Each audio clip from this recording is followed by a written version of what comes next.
Insight 14. One principle of the mind is that it is primarily a distinguishing device. It means that the mind can tell the difference between this and that, here and there, black and white. It also means that the mind has the ability to try to analyze and figure things out. That is the differences between this and that. Now, because it can distinguish this from that, then it also can compare. Oh, how much difference is this from that? Or is there some similarities, or no, or,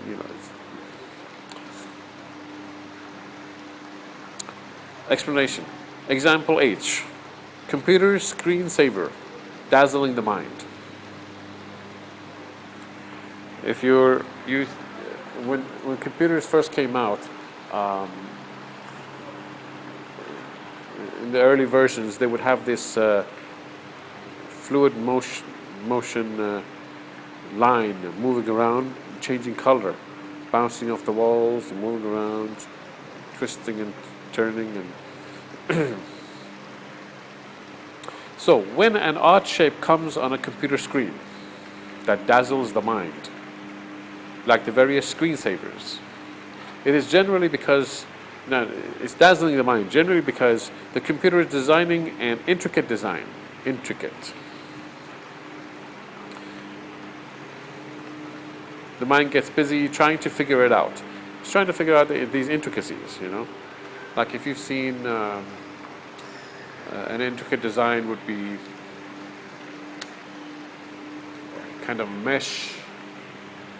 They often use it in lingeries, particularly for its dazzling effect, which is all these intricate designs, They used to have these designs also on, I remember old movies, on lace,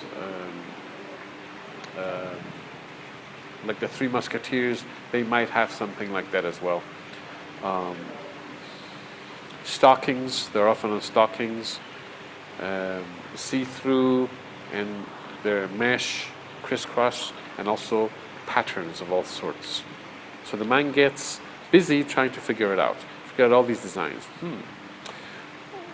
It has an overall effect, quite powerful, because it's so varied, and it has all its nooks and crannies of all kinds of stuff going on. And your mind is, it's like similar to the those Where's Waldo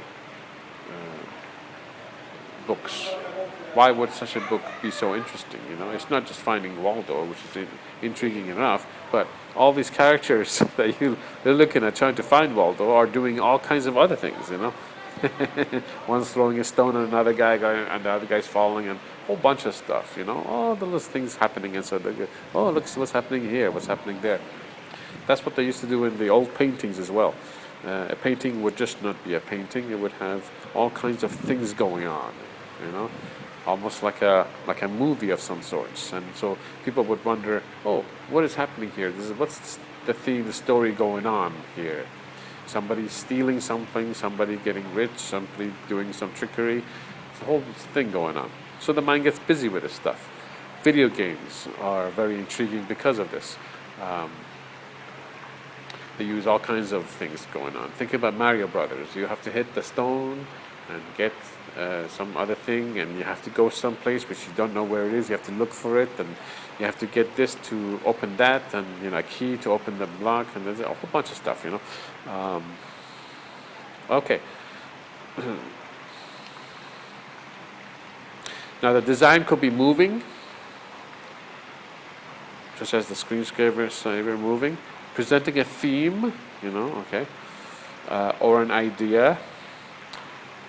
Yeah, ideas also. This captures the attention of the mind and keeps the mind busy. So, the mind is primarily a distinguishing device.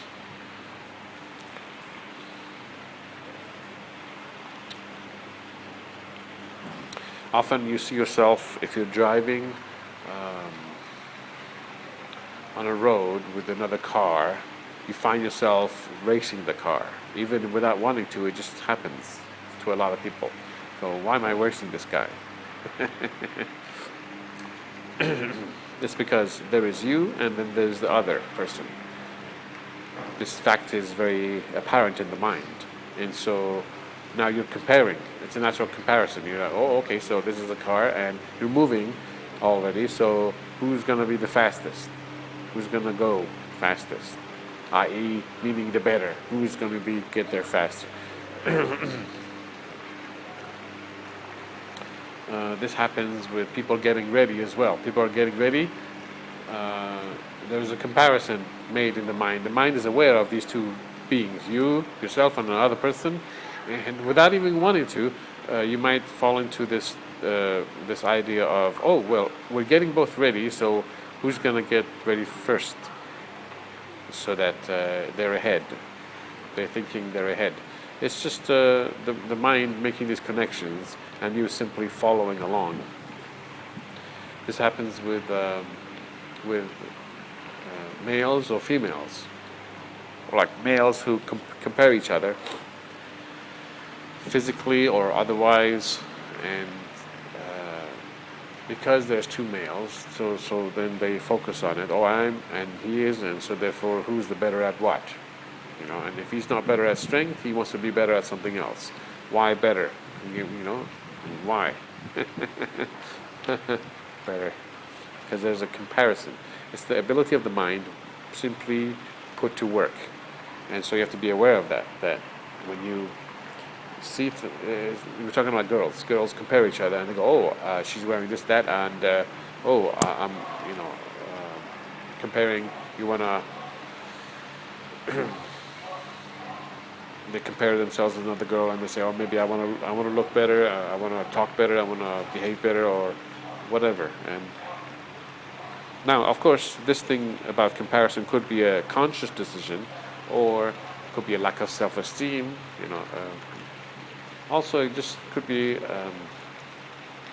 because of simply the mind doing its job, which is comparing, and you're following along with your mind's ability, and you're basically unconscious. You're not making decisions. You're not making full informed decisions to rule your mind, but your mind is ruling you and taking you along with it. And so therefore you start comparing things which you don't even want to compare, and you wonder why you're comparing. It's because the ability of the mind put to work. Once you understand that, then you're more relaxed about it. There's no reason to start comparing things. It's okay. Continuing on insight number 14, I give this example. A mind that looks at a painting drawn in white, on a white, smooth canvas, will be unable to identify what the picture is. The mind will be uninterested in the picture because, to the mind, there is no picture. Simply staring at a white picture, which is just blank canvas, with nothing else in the view of the mind, in this case, the mind cannot think anything. It cannot distinguish anything from anything else because it's all the same.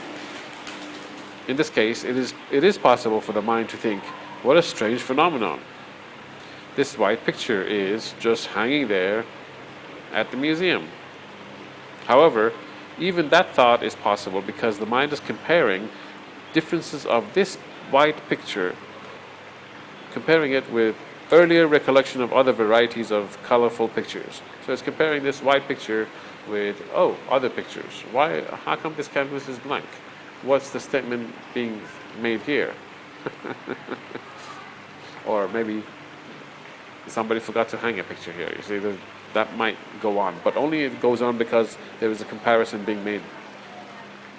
Continuing on insight number 14. So now if you look at, if you want to really experience this firsthand, you might have noticed, if you've ever tried this, to lie down on the grass when there's a clear blue sky, no cloud in sight, completely blue, right? Clear. So you lie down on the grass and you look straight up, and you try to not look at anything around you. So you may want to do this and just simply look straight up at the sky, right? And if you look very clearly, and if the sky is basically all blue,